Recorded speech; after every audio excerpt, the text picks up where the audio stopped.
Assessment is a contentious subject, and depending on which I Think session you go to and who your audience is, when you're doing the I Think sessions, teachers sometimes want to talk about assessment, and sometimes assessment isn't necessarily as important a piece at the time when they're learning the strategies. Sometimes teachers are very worried about how they're going to actually assess the learning. I think what's really important to understand is that assessing the actual critical thinking part doesn't necessarily have to be what you do.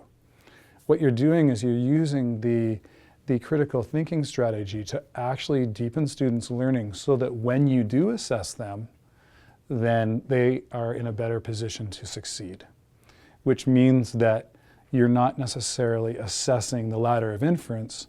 What you're doing is you're still assessing their understanding and being able to make connections with the curriculum, but you're not necessarily assessing the ladder.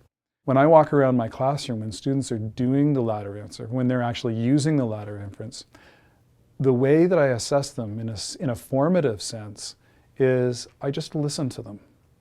And when I'm listening to them, I'm listening to the conversation. And it does one of two things for me. It allows me to listen and smile and say, these students actually have this. They get it. This is good. And then I can just walk to the next group and carry on.